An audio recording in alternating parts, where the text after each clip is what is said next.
What's up guys, this is Solus, and in today's video we are taking apart the head unit. So I got this SolusOHKO head unit, as I showed in the SolusOHKO video. It's also why I got that review thingy. I bought this a while back, and I didn't know anything about wiring, so I was just like, let me just buy the cheap one just so I can figure it out. It's also kind of semi a project car. Bought this car like a few years ago, so I didn't really know if the wiring was gonna like work or something. I'm always cautious and always thinking of the possibilities that things won't work out. So I was like, let me just buy the cheap like $100 head unit, see if I can wire it up and figure it out. This one doesn't come with an amplifier, that's why it's so cheap. The one in my other car has a Boss head unit, and it's like a 75 watt amp head unit, I guess. That's what it says anyway, or 80 watt. So it just has like a built-in amplifier. I just took that car to Car Toys and had them install it. It was like free installation, so I was like, I'll just get that. But it was like 300 bucks. And honestly, it sounds a lot better even with a single 12. I got two 12s in this car. So I got two 12s and like nothing pushing my speakers inside the car, so kind of sounds a little fucked up after I like switch cars, and I'm like, why does my single 12 sound better than my two 12s? Well, it's probably because I don't have any fucking amp powering my interior speakers, so it just sounds all kinds of fucked up. So I ended up purchasing this, as you've seen right here. I purchased this thing. It's an add-on to the stereo so that you can just connect a separate amp to it. So that's what I'm doing here. I got it all hooked up. I originally thought I was gonna have to rewire this whole entire thing again. I was about to start taking wires apart and like redoing it, and then I was like, hang on a second, this doesn't make sense. When I like put it side by side, I was like, if I connect these wires to this harness, it's literally the same fucking thing. Like, what am I doing? So fortunately, I didn't take all the wires apart and then just like redo the same exact process that I did a few years back. I just ended up realizing, because I was like, I don't understand how this connects into the harness of the car, because there's no like pins that go from the amp to the head unit to the car. And then I realized, oh, hang on a second. One set connects to the head unit, the other set connects to the car. Because there's a in and out, as I might be able to show you a little bit here. Show you right here if I can. So there's a in and out. So one goes from here to the head unit, which is what I didn't understand. I was like, because these wires basically go into the harness since there's no amp. So you'd put this into that, and then that into the harness in there. And hopefully when all is said and done, it sounds a little bit better. I'm not going to test it out today. It's my day off. I don't really feel like driving this car, wasting gas, just to test it out. Because my car is super loud, so it also kind of kills the experience of having a stereo system. Because the noise of the car kind of drowns out the music anyways. So I've been looking into getting a muffler. It's my I broke my muffler like years ago. I just can't find like someone who will actually install my muffler. I had a muffler shop that installed like an entire exhaust system for like 100 or 200 bucks, something like that. I didn't even include parts. I went to see if that guy's still around. He's apparently out of business, so I haven't been able to find anyone else. I wanted to go back to that guy because he's super cheap and he did really good work, but apparently he must have like priced himself out or something. He wasn't making any money because his shop's apparently been shut down probably not too long after I got that done. So unfortunate. Anyways, let's see if we can show you the process of putting all this back together. So I'm not too sure how I want to do this. Ideally, you would connect this with the brackets onto the back of this. There's, as you can see right here, it's supposed to kind of connect to the back of that. I'm not sure. I think it'll like actually end up hitting the HVAC system. So I'm not too sure I want to like try to do that. Ideally, you don't shake around your amp either because that could cause it to break and whatnot. But if I could like stuff it in there good enough, maybe it'll just work out. Also, as I said, my subs, this is my RCA wires to my subs connected to the amp. I was actually kind of worried that would power my subs with two separate amps, because obviously my amp's already being powered. It's being powered by, I just got Scar audio, so it's powered by a monoblock Scar amp. So that connected into this amp. I'm not really sure about audio systems that well, but we'll just see how it goes, see what happens. Hopefully I don't catch fire or some shit. Alright, so real quick, this is the harness that connects to the radio. This is the FM tuner. I really can't figure out any way to get this thing to stretch out further, but this is like almost impossible to connect to the head unit because of the length of it. Like, it only goes like this far.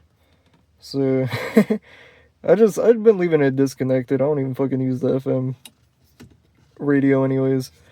So now we're gonna just try to figure out how to situate this in here. Another thing to note, by the way, this head unit, as I said, it's like $100 or something. It comes with this phone link, so you can connect your Android or iOS to it via USB. However, it also just includes wireless Android Auto, so you don't gotta buy like a $300 dongle, which was kind of weird that I got sent that that dongle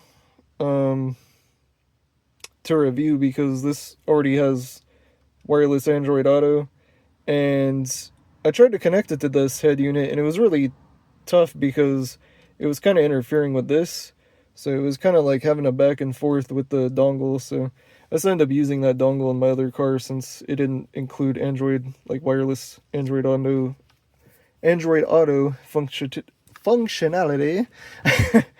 But yeah, it's kind of funny how this $100 head unit includes Android Auto into the head unit wirelessly, and the Boss Audio $300 one doesn't. Although it does have a pretty good amp. No noise. For some reason, every time I connect an amp to these interior speakers, I always have like really loud static noise that I can't get rid of. Actually tried like a standalone Boss thing with a noise oscillator as well. Isolator. And even that didn't get rid of the noise. I'm not sure why that is, but it is what it is. Anyways, let's get back to this. First things first though, I might want to put this back in, because otherwise everything's just going to fall through the center console. So this little thingy right here just slides underneath and clips in so that all this stuff right here doesn't just fall through the floor. So we're going to do that real quick. So yeah, that little thing just connects under there. There's these two clips right here that it clips into on that side. What are we looking at? Yeah. So right here, right there, and right there. And then it clips in to the top right here. A little bit of a gap. This whole thing's kind of messed up. Previous owner kind of just tore everything apart, didn't really know how to take apart interior apparently. And so I somehow managed to get the FM radio thingy attached. I don't know if that's gonna stay though, because I still got to get this amp installed and everything. So this is my amplifier wire right here. I kind of pulled it out to test all of this. As you can see, we're kind of getting there. But I pulled it out to test all of this, and now I'm just kind of squeezing it back in. It works, but I don't know if it's going to stay like that. Hopefully it stays in there. So, like I said, you're supposed to mount this with brackets onto this, and it's supposed to be like that, kinda. For now, I'm just gonna leave it like this, and hopefully it doesn't vibrate too much. I don't drive like a maniac anyway. So this is what it looks like for now. We just gotta put these two screws in here and then put everything back together. Fortunately, I didn't lose my screws. One of them goes right here. And then the other one goes right in here.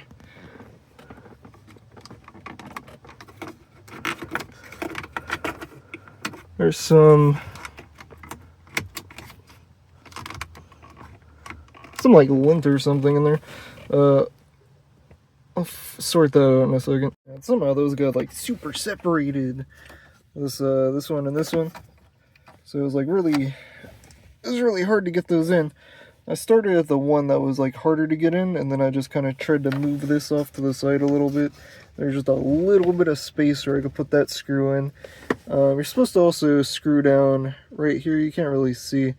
There's another one right there and another one right here. It's actually like kind of underneath it. You can't really see it at all. But it's completely fine if you just do the front two. It's not going anywhere. Now we just gotta put this thingy back on. So all we gotta do is we gotta make sure all of these wires, so this is to the clock, we gotta make sure that goes through here before we put it back on the top. And then these wires we're gonna have to connect before we even put it in, which get connected right here and right here, these two plugs. And then we slide it in, and then slide those top wires through the front of this, and then plug in the clock, and then screw everything in. Good to go. Also, if you want to change the lights for these things, these little white things, you just pop them out and replace them, and it fixes all the bulbs. I got some weird ones that barely fit, and in both of my cars the lights just kind of turn on and off. They flicker, and sometimes they stay on, sometimes they stay off. Don't really understand why. Maybe I just got the wrong bulbs, but got them off Amazon. They're pretty cheap. But yeah, if your thing in your 98 to 2001 Accord doesn't work, just pop this thing off, take those bulbs out, and replace them. But also, before we put this in, you can see it's just, the amp's just kind of sitting there. I got the amplifier wire plugged back into my amp in the back. So, got the wires connected, the RCA wires. So it's just gonna sit there, and then we'll see what happens. Now we're all plugged in. You can see I pulled these wires out here before I start setting this on. Otherwise they're gonna get trapped in the abyss, and then you're gonna have to take it off and do it all over again, get these wires out. So just like this, just get it on.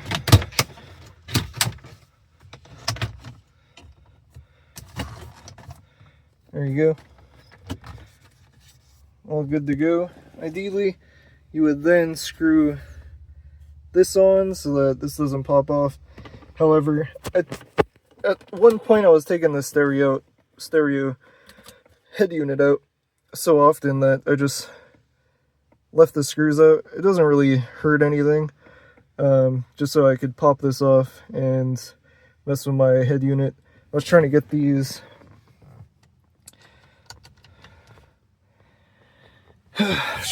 volume control knobs working, so I kept rewiring it over and over and over.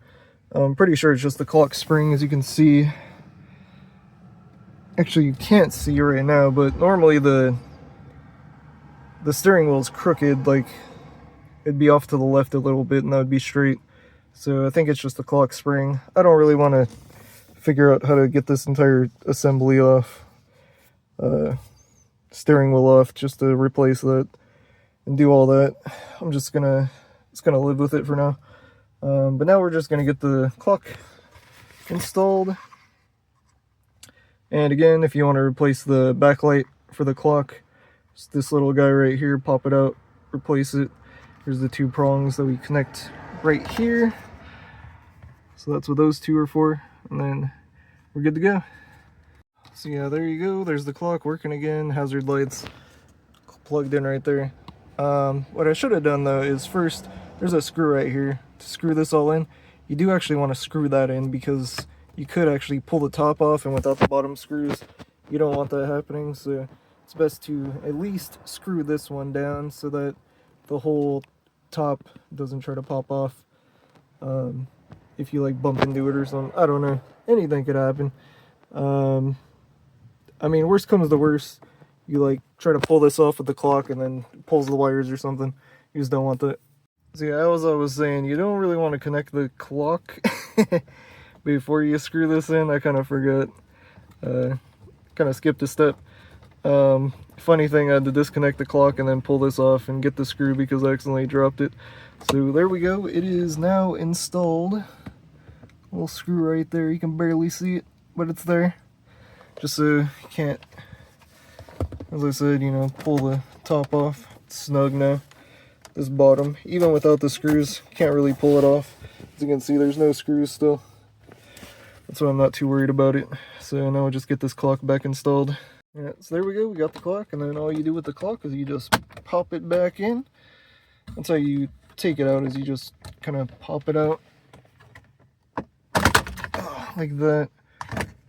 If it's never been popped out, it's going to be really tough getting that out. In my other car, it's pretty tough getting any of this stuff out. This car was taken apart a lot more than my other car, so everything's pretty easy to remove for the most part.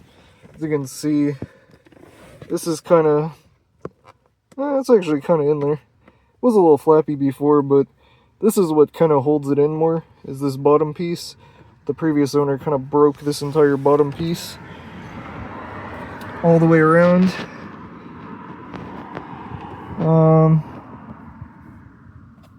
I mean, for the most part, I got it back on. It's just this piece that does not want to, this is the part that doesn't want to stay on. I think there's like a clip in the back that's like broken, so can't really fix that.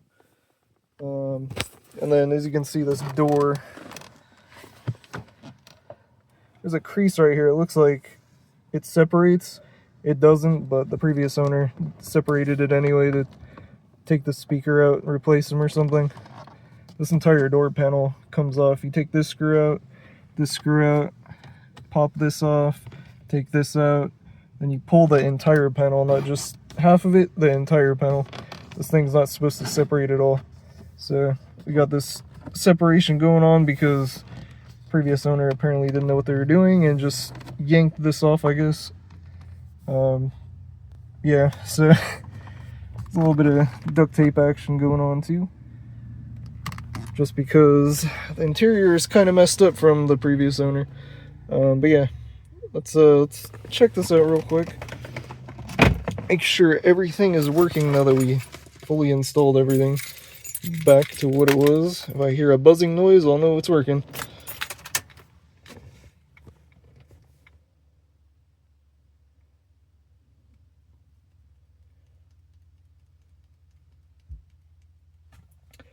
There's the buzzing noise. So amp is connected. Now we'll just see if my sub's working, if the amp's still connected with that little wire that I pushed back in.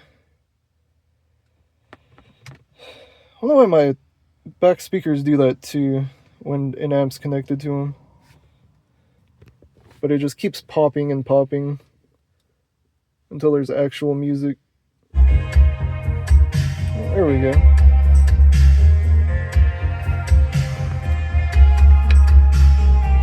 So that is with missing one front speaker, which is this one right here.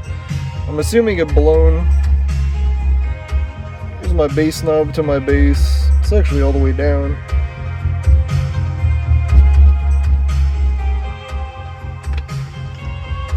I feel like I don't even need my 212s, to be honest, at this point. It kind of sounds good with it all the way down at minimum now, so I don't know. We'll see how that goes. I feel like this amp kind of just like defeated the purpose of my 212s a little bit. I mainly wanted this amp to increase the volume of my... Here, let's switch over. I mainly wanted the amp for my speakers to increase the volume inside the car so that it matches the bass of my 212s a little better. And also to bring out some mids, because it seems like no matter what I do, I cannot get my mids to, I cannot seem to get my mids to actually hit with the 212s by themselves. So I needed something in the interior to actually bring those mids out, because it sounds terrible hearing like no power mids and then really low high bass notes. It sounds so fucking ridiculous, because you're like, I should hear the bass from this mid, but I don't. And then you just hear boom from the fucking lows. It sounds fucking stupid. If you don't have everything working the way it's supposed to, music sounds fucking retarded. But yeah, everything's connected and all that shit. I do have some speakers sitting in my garage that apparently aren't compatible with my other car, so maybe they might be compatible with this one. I don't know. And swap one of those speakers out. They've been sitting in my garage. I didn't realize till way, like, years after the warranty and return and all that shit, that fucking those speakers aren't even compatible with my car. So hopefully they're compatible with this one, so I could actually get some use out of them. And then I could easily replace that for basically free, because I've already bought them. I just need to take off the door panel and then replace it. So hopefully it's as simple as that. We'll see. Eventually I plan on doing an interior review of this car and then show you my other car. This is a 99 Accord. As you can see, it has like leather, and it's like this like purplish color, I guess. I don't really know what color this is. I'm colorblind. However, in my 98 Accord, it's actually like all tan interior, tan cloth interior. And then like the seats are like, there's like one electronic button on the seat, but everything else is manual. These seats, everything's electronic. It's kind of weird how just 1 year a lot changed. If you want to hear my ramblings, another weird thing that was up with my 98 Accord is that apparently when your car is when your keys are on in your car and you flip the locks on the passenger side, it locks all the doors regardless if your key's in the ignition or not. So on this one, if your car ever gets turned off, all of the doors unlock. If the car ever loses power or whatever, doors unlock. And also, if you mess with any switch lock while the car is on, keys in the ignition, the doors will not lock. So that would have saved me about $80 and a bunch of gas and wear and tear on my car if they did that in 98, but apparently they didn't.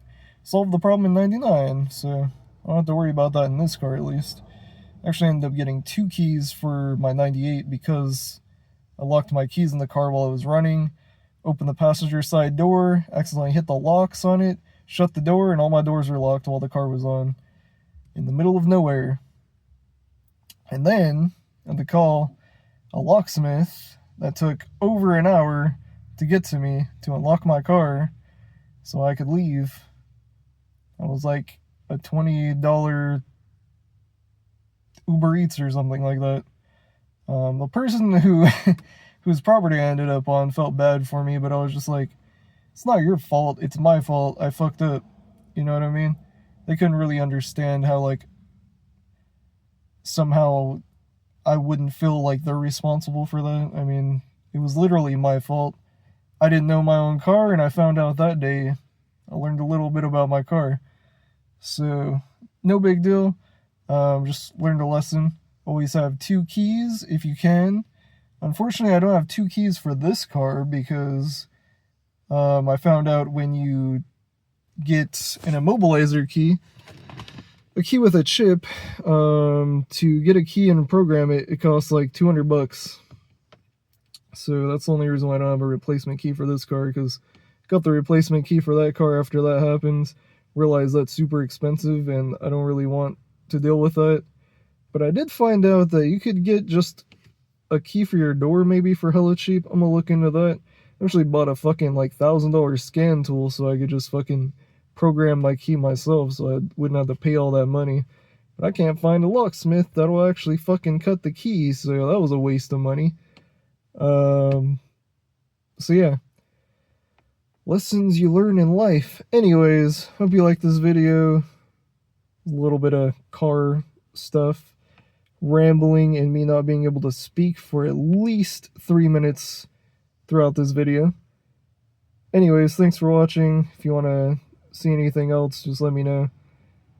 So yeah, anyways, these were the keys that I was talking about.